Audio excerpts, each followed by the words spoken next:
little sorority pose. How are we doing on 13? I'm gonna put my phone up there and then we'll just do a voice record. Okay. Oh, I need to make sure my phone is on. Don't read my touches. I will not read anything you put on there. There you go. Well, they're not. Nothing's come through. All right, so test 1, 2, 3, everybody good? Yep.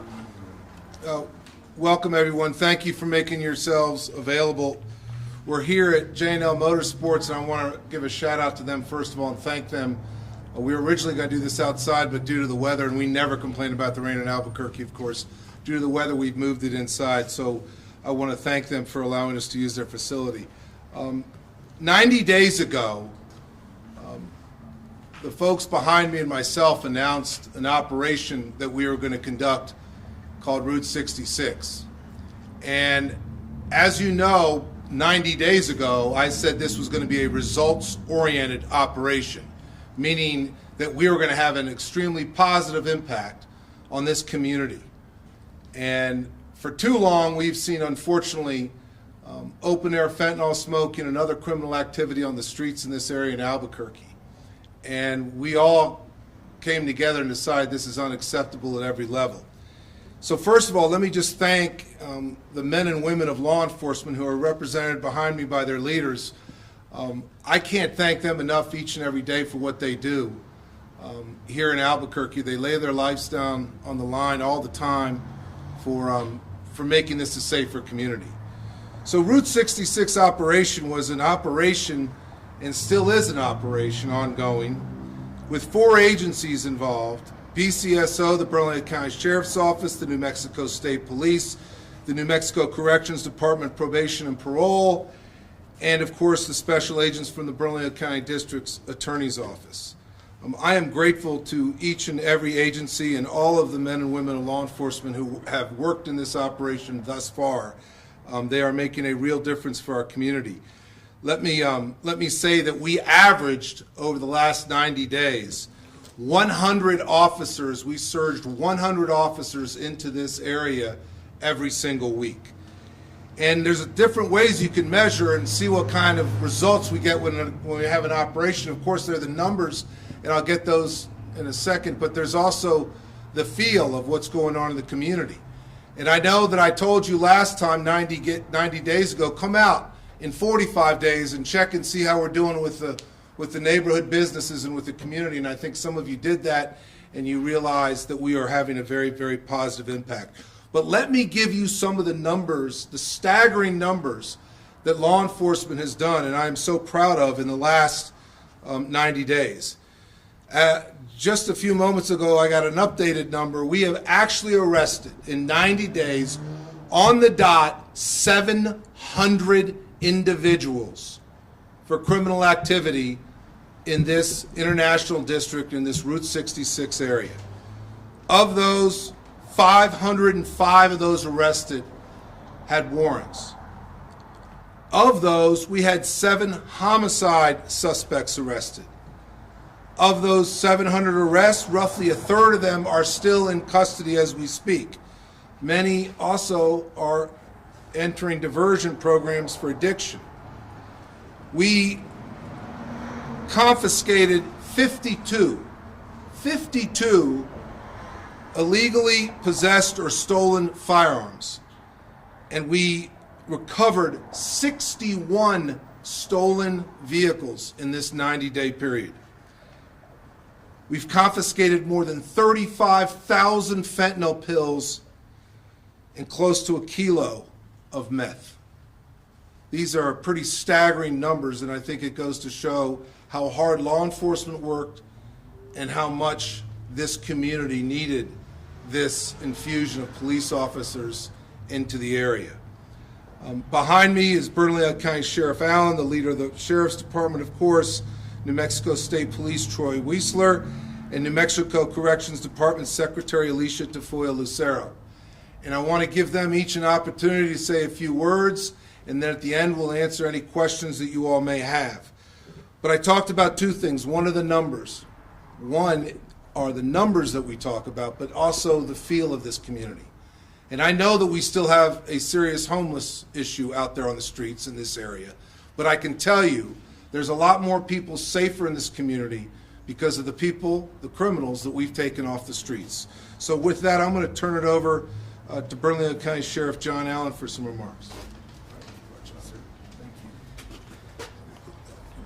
Good afternoon. Thank you for everybody for coming out. First and foremost, thank you to the crime analysts, our law enforcement officers, our deputies, everybody who does the work out here each and every day, each and every night. We told you we wanted to make a serious difference. There's 700 arrests. We're looking at the drivers of crime, whether that, if you can look at the narcotics arrest, you can look at fentanyl, you can look at heroin, you can look at cocaine, and then we have the firearm epidemic and problem that we have in Bernalillo County, to where many of those firearms would be traced to other crimes. But in order to do that, the people behind me and people behind the cameras that do the work, we need that organization and collaboration every day, and without that, we will not be successful. We know that it's going to become warmer. It is May. We know that the temperatures are going up. We know that more people will flock to this area, and more people and people that prey on the most vulnerable will come here to not only deal in narcotics, but to do anything nefarious, and we'll be looking for you. As my probation and parole partners have said behind us, we're only at halftime, folks. We're not here to just do 60 or 90 days. We're looking to do more and stay here in this community. Some of our deputies need a small break, but we're going to be here. It's making a huge difference. I get calls from community members at least 3 times a week, and they are very thankful. Not only can they go and walk around, they feel a little bit safer, but we're not done yet. Perception's reality, and we have a lot more of work to do, and that's so much more organization and collaboration that we need to do. It's a start. It's been an epidemic here in this area for a long time, and what is acceptable. We're sending the message that it is not, and that this is not temporary. We have the surge of officers, deputies, crime analysts, detectives in this area. We're going to continue. And the Bernalillo County Sheriff's Office is here. That's our mission. We'll be all over Bernalillo County, just not here in Route 66. Please let it be known that there is a lot of areas and missions that we don't announce to you, and great work that the men and women of each entity that represents us, that stand behind me, do each and every day, and without them we won't succeed. And with a lot of the arrests that we've had leads to other cases and investigations that will come forward, that we will make sure that we help with the homeless epidemic. We know that we have addiction issues. We know that we have to have diversion, but there's a lot better organization to do with other entities within Bernalillo County, such as Care Campus, such as Gateway Center, such as Shelter. It's a multifaceted approach. Let me be clear, we're not going to arrest our way out of this problem. There's a lot of other issues, just not juveniles, but with the firearms and the fentanyl that we're seeing, we knew we would see a lot, but not to this level. And it's opened up a lot more broader cases, and we know that it's going to expand, and we will go further. And once again, thank you to everybody working it, and thank you so much. Thank you, Sheriff. Obviously, the state police has been a big part of this, and I know they are stretched throughout the entire state, but I just want to, again, thank State Police Chief Troy Weissler and have him come up and say a few words. Thank you, District Attorney Bregman. Thank you all for being here today. I'm just going to touch on a few things. I'll talk a little bit more specific on a couple things with state police. Over the past 90 days, the New Mexico State Police, along with our other dedicated law enforcement partners, have worked relentlessly to combat the drugs and violence plaguing our communities, as we discussed, particularly here in the International District. Through those efforts, we made significant progress toward our shared mission of restoring safety and order to our streets. Now, to help accomplish this mission, the New Mexico State Police, our uniform officers, and our agents with the Crime Suppression Bureau carried out 65 targeted operations during that time frame. As you've heard, we seized various quantities of methamphetamine, fentanyl, cocaine, and other dangerous drugs.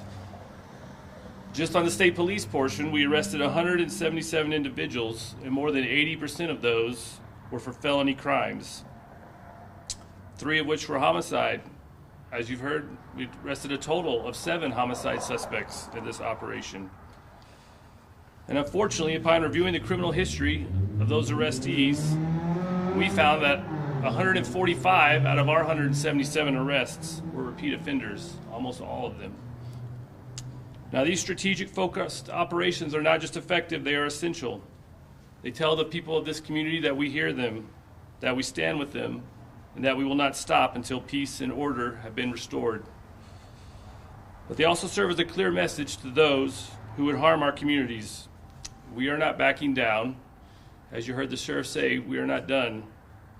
We will find you, we will hold you accountable, and we will not stop until justice is served.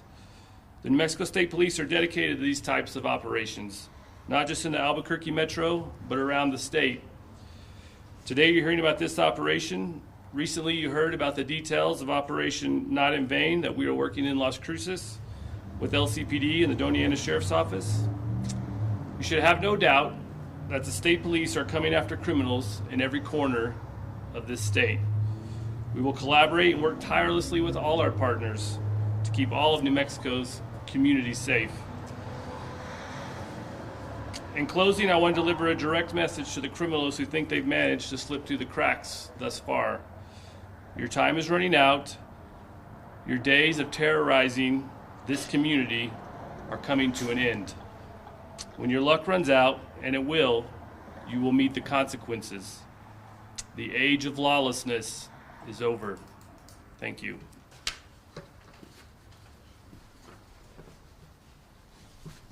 Thank you, Chief. God, he fires me up. Obviously, we also need a big shout out to the New Mexico Department of Corrections, their probation and parole, and here with us is Secretary Alicia Tafoya Lucero. Thank you so much, DA Bregman. So I just want to say how grateful I am for the partnership between our Probation and Parole Division, the 2nd Judicial District, the Bernalillo County Sheriff's Office, Department of Public Safety, and of course everything led by District Attorney Sam Bregman. This operation was about accountability, safety, and second chances. Our probation and parole officers worked side by side with law enforcement officers and prosecutors to target the most dangerous offenders and to connect people that are struggling with addiction to the services that they need the most. In this multi-agency operation, we brought our tools, data, and expertise to identify, locate, and apprehend high-risk individuals and ensure that those people who are under supervision in our communities are meeting the commitments that they've made. I also want to say a big debt of gratitude and thank you to the probation and parole officers and the members of our Security Threat Intelligence Unit who were heading this charge from the Corrections Department point of view. They've done an incredible job, and not only did they do that throughout Route 66 in this operation, but they do that every day here in Albuquerque and all across the state to make sure that our communities stay safe. We're proud to stand with our partners, and we remain committed to doing our part to protect communities and to support recovery efforts around New Mexico. Thank you. Thank you, Secretary. Just a couple more thoughts real quick. Of course, my office, it just doesn't end when we make the arrest of 700 people. We also are following every single one of those cases and doing everything we can to hold those people accountable and get justice. We have a full-time prosecutor on that on every single case that we have. I also want to point out that we also have analysts in our CSU unit that are doing a tremendous job as well. Let me just give you a couple more highlights, if you will. Some of the people that we have actually arrested in this operation. Joey Connell, probation violation for second-degree murder. Deomtre Davis, first-degree murder. Ronald Raymond, vehicular homicide. Francisco Reyes Merlos, vehicular homicide. Dennis Wallace, first-degree murder out of Socorro. Bernadette Jaramillo, first-degree murder. Jay Krilling, first-degree murder. Luis Flores, trafficking 28,000 fentanyl pills. Riva Armijo, trafficking controlled substances. Jesse Lopez, criminal sexual penetration and manufacturing child porn. Faith Romero, child abuse. The amount of people that we were able to get off the streets through this operation is really unbelievable. And I'm so grateful, and I'll say this one last time, to the men and women of law enforcement who every single day bust their tail to make us all safer. And I'm very, very grateful for that. With that, myself or any of the folks up here will be happy to answer any questions you may have about this operation, if there are any. Yes? Sheriff Allen said it's halftime, so to go with the sports analogy, what's the second half strategy? Well, I think the second half strategy is to continue to do the good work we've already started. The second half strategy includes our office prosecuting, because all these cases are in the initial phase of prosecution. I think the second half also includes this operation continuing, and perhaps in different parts of the city. We'll move it around a little bit. One of the interesting things that I'm hearing out on the streets is you're getting folks not to want to come back over there, but certain people who, quite frankly, are content on committing crimes out there are moving to different parts of the town. We're going to keep hunting them down, chasing them, and making sure that we hold them accountable as well. So this operation is going to continue. We're going to be relentless when it comes to ending the idea that you could commit a felony on the streets of Albuquerque and there's going to be no consequences. That's our mission, and this is a results-oriented, and I think we are showing the results in this operation. Yes? You know, you pretty much brought up what we discussed this morning as well, because I mean, obviously, you guys' results, you guys are making much improvement with getting the criminals off the streets and what have you, but then in some cases, some of them know that you guys are making rounds in this area, so that means some of them have located elsewhere, right? Is there any other location that you guys have in mind after hitting up Central? I mean, because Central's a not so good area, but there's other parts of Albuquerque, like you stated. Absolutely. So, you know, they may think they can run and hide perhaps and operate in different parts of the town, but my money's on the guys and gals in law enforcement. And I'm pretty darn confident that we're going to keep chasing them and keep holding them accountable, keep arresting them. Some people have been arrested numerous times in this very operation. They commit a crime, they get arrested, they get out, we arrest them again. One person got arrested 5 times in this operation alone. So we're gonna go where they go. But doesn't that call for a bigger issue too? Because I know State Police Chief stated that some of them were repeat offenders, right? And that's a huge concern that we have with the legislature every year with repeat offenders, the revolving door. They're arrested, they're taken in for a few days and sent back out on the streets, even with juveniles as well. So I mean, obviously there's a much bigger issue at hand too, but I know it's step by step. It's a fair question, and it is an issue that I think that law enforcement and all of us in the criminal justice system deal with every single day, right? Of these 700 people that have been arrested, 232 of them were violating their conditions of release. In other words, they already had a case pending, and they were out violating their conditions of release as well. So a third of them were already doing that. Probation violation arrests, 214. I mean, those that say there's no recidivism, that's not reality. There is recidivism. There's too much of it. And we continue at the DA's office to try and hold people accountable the best we possibly can. We make our arguments in a courtroom, right? And we're going to continue to do that. Thank you. You bet. Yes, sir. Sir, two-part question, sir. Is there a timeline on the investigation, and what surprised you most so far about the operation? Is there a timeline? So the timeline, this is going to go on indefinitely. It may be halftime, but we may be playing, I don't know, 8 quarters. But we're gonna keep doing this because we believe in law enforcement. Certainly, my office does. That this is really effective, and as the sheriff mentioned, this is leading to other types of. We're making connections on other cases, if you will, when we make some of the arrests here. So I think it has far-reaching, successful attributes to it, and I want to keep doing it. Your second part of your question was. What surprised you so far about the operation? Well, I think anybody, the idea that in 90 days we can pick one neighborhood and find out that we've arrested 700 people in 90 days for committing felonies or being wanted for felonies, that's a staggering number.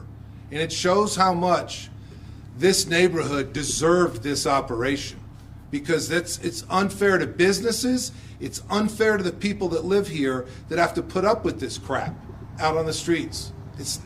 And what we're trying all to do in law enforcement is bring back not only a sense of safety, but actual safety for the neighborhood. So that's what surprised me the most, is the sheer volume. But now we're aware of it, and we're going to keep going and grinding every single day. And I know that the special agents, just like the deputies and the state police officers, we're all committed to grinding this out and holding people accountable. So, yes. So, I mean, of course, today you guys have talked about just the success of this operation, but what would you say to community members who say, sure, you know, these are 700 arrests, but just still don't have that faith in law enforcement or in local leaders such as yourself? I would say the following. I would say everybody, I think, standing behind me as well as myself, knows that there continues to be a real crime problem in Albuquerque. This has not solved the overall crime problem. I think it also shows that we collectively can come together and do operations that are hugely successful, and that's what this is. And for those that don't have faith in our law enforcement, I ask you to think again, because I know that the men and women who every single day fight their tails off to make this a safer place, this city, this state, I know how hard they're working. And I want people to have faith in law enforcement. And I think at the end of the day, we just have to continue to go out and grind it with the resources we have and make this a better place. So, yes. You mentioned other locations that you guys could be looking into or moving towards. What would those locations be? The rest of the city. I don't know that I don't know that I'm going to tell you, well, you know, starting in 2 days from now, those in the downtown area on the west side or Old Cores or so. I'm just telling you, we're a fairly nimble group, so we'll be out and about, and we'll go where the crime's happening, and we'll be back here. I'm sure of it. So would it kind of trickle while you guys are doing Operation Route 66, and then you guys expand, or is it more of a different operation that would come out of? Well, if I have it my way, we're going to continue this as Operation Route 66 because I'm somewhat superstitious, and we've had a lot of good luck with that name, so let's stick with it, right? And then I guess another question. I know National Guard's coming here soon. They kind of already started with APD, their operation with the drones last week. Is there still, are you guys going to continue on your road as to its Operation Route 66? You're going to do it, or is there going to be a collaboration that you guys are foreseeing with this? I think we're always looking to collaborate more and more. I will tell you that, you know, I think law enforcement appreciates any support that we can get. So obviously that's a big help for APD. According to them, they need that help. I'm all for anything to get more police officers on the street. And you know, because of the amount of volume in Albuquerque Police Department, the number of officers, I think this was a huge help, what we're doing in the last 90 days. And we're going to continue to be a huge help for the whole city, doing the same kind of operation and kind of enhancing and adding to the overall ability for APD and the support that the National Guard's given them. So will the National Guard be helping in this operation? Or? I don't think directly, no, but I know they're helping with APD and they're helping support some of their stuff. Any other questions? And then, sorry. Yes, you're good. Let's say, like, our average viewer drives down Central, they see homelessness still here. Obviously, you guys can't really arrest anyone for being homeless. What are some of the steps that you guys are doing to provide help? I know Corrections mentioned if they arrest, they can track them or help them find help if they are arrested.